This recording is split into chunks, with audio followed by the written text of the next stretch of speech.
What is going on, everybody? I am here today doing a little spreadsheet explanation. In case anything is confusing to people, I'm going to break it down in this video as best I can. Here you'll see a couple of the spreadsheets. The home one, not really much to it, it's just our logo. Introduction, it's just explaining what we're doing. The main ones are rules and point system. So let's get right into it. So the races will be held on Sundays starting June 28th, so that is 2 weeks from when I'm recording this, so probably a week and a half from when it goes live. 2 p.m. Eastern time, so like Toronto area time zone. Pre-lobbies will be up at 1:30, 30 minutes before. If you don't make it to the pre-lobby, then you're either going to miss qualifying or miss qualifying in the race. I'm not waiting for people to join the lobby at 10 after 2. Okay, we're doing everything on time. Qualifying will be directly before the races, so qualifying for the first race, that will start at 2 on the dot. Give or take, let's say, a minute. I'm not waiting 5 and 10 minutes, though. Qualifying on your ovals, there'll be 5-lap heat races. Your finishing position for the heat race will be where you start for the race. And the grid for the heat race will be set up reverse standings as of the first race of the day. So say you come into the day third in points, you'll be starting, let's say there's 10 drivers, you'll be starting 8th for both races. Simple as that. Qualifying for road courses and rovals, so your right-hand turns, as people call them, will just be a 3-lap non-contact race. Your best lap time, that's what gets taken. That's your starting order based on lap time. The races will be divided into 2 stages. If you saw last season, then it'll be cut somewhat just before the middle for the first stage, and then the second stage will be 55% of the race, let's say. Vehicle we will be using is the Hot Ring. Obviously, it's a quote-unquote NASCAR. There'll be slipstream for all races this year. Last season we had just slipstream for ovals. This year we talked about it and we think it'll be best if we do it for all the races. Because it'll keep it more interesting for the road courses. People have a chance to stay with the group in that. There'll be 8 regular season races. And then there'll be 4 playoff races. Everyone can race all 12 races, doesn't matter to me. The way the playoff races will work is if you win one of the 8 races, so you could have potential 8 different winners, those 8 different people will be moved into the playoff bracket.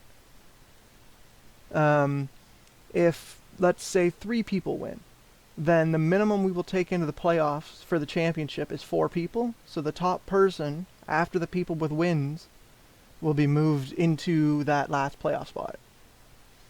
But like I said, if we have more than 4 people with wins, all of them will be moved into the playoffs. If you need more clarification on that, I can explain. I'm probably better at explaining it in person rather than over a video, but I'm doing my best. Numbers and liveries will be based off last season's points or on your registration time if you're a new driver. Race length, the races will be roughly 30 minutes. Hopefully we can keep them at 30 minutes. Curb surfing is prohibited unless, let's say it's a road course and you're exiting a corner onto a rumble strip and you just happen to go over it and come back onto the track. That's fine. I don't want to see you going down a straight line just swinging back and forth on a rumble strip just to get speed boost. Brake boosting is prohibited. That's self-explanatory. Don't brake while losing traction to get a giant skid boost.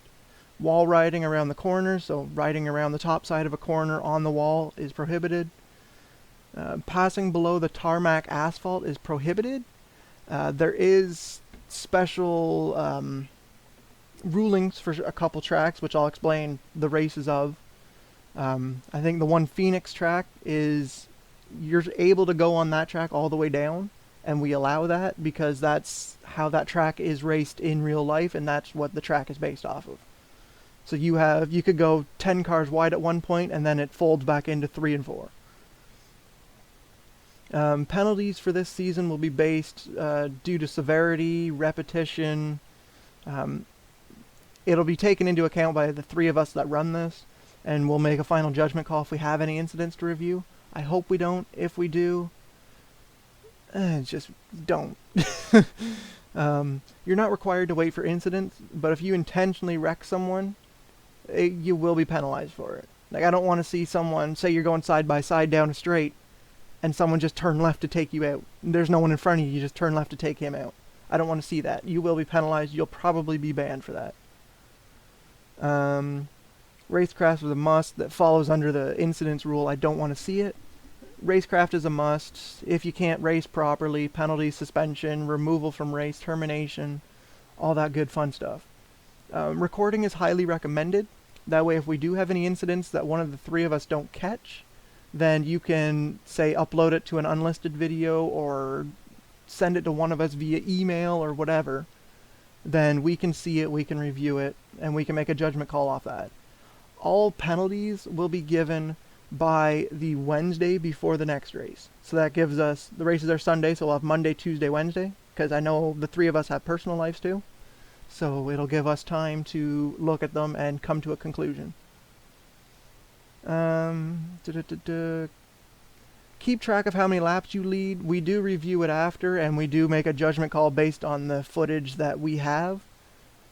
So if you don't keep track, you don't keep track. If you do, even better. If we have an excess of drivers registered, which I don't think we're going to, we will consider opening a second league and run it before this one. So it'll start at, let's say, noon, and then we'll have our other one at 2 still. Cautions. Cautions run on a tally system. So how that works is, say you have a 2-car collision where, a racing incident, right? Where someone's trying to take a corner and another guy has his nose in. He just kind of hits the back end of him and the guy spins out. That'll be 1 tally. Based on the amount of drivers we have for the race, that's how we'll determine how many tallies we're going to have before a caution comes out. No more than 3 and no less than 2, if that should make sense. So say, and if you're tally 1, you can't also be tally 2 or 3. It has to be different people. Cautions can't occur the first lap after a restart or the start of the race, and it can occur in the final 3 laps of the stage or the end of the race. Your car must spin around, so like a 180, or come to a dead stop to count as a tally. If say you're 90 degrees and you straighten it back out, I classify that as a save, and that's no tally. There's no reason to count that as a tally if you can keep your car going and you're not causing harm. If you start causing harm to other drivers, then we'll count it as a tally. A caution may also be called if, say, we have 8 people racing. If 4 or more cars in the field are in the same wreck, then there will be an automatic caution called. Once a caution is called, you may see in the videos if you watch them, you race back to the line. Whatever position you get to the line in is what position you'll be in for the restart. So as soon as you cross that line, you just listen for instructions, or you know the instructions and you follow them. If you're the final tally, so if we have 3 tallies in a race and you're tally 3, you'll be forced to start from last. Say it's a 3-car incident, I'll let you 3 decide, or you 3 race back, see who gets there, but so on and so forth. You will be the last car on the restart. Okay, point system. Points will be awarded as follow. All the standard points did not change from last season. So you get 20 points for first, 18 for second, 16, 14, 12, 10, 9, 8, 7, 6, 5, 4, 3, 2, 1. Stage points didn't change from last season. If you finish the stage in first, you get 5 points. Second, fourth, third, you get 3. Fourth, you get 2. Fifth, you get 1. Bonus points did not change from last season. So if you get pole for a race, you'll get an extra point. If you get the fastest lap in the race, you'll get a bonus point. If you lead a lap in the race, you'll get a bonus point. And if you lead the most laps in the race, you'll get a bonus point. This year, since we're doing playoffs, we've added playoff points. So if you win a race, you will get 3 points to carry into the playoffs. If you win a stage, you'll get 2 points to carry into the playoffs. And those will accumulate And the more playoff points you have, the higher you'll be when we start the last 4 races, the playoff races. Okay, so I hope that makes sense with everybody. I'll run you guys through the tracks in the schedule right now. And yeah, if you still want to register, look at the driver's list there. It's got all the numbers still available. Anything with a line through it's obviously taken. And I hope to see you guys on the track. Bye!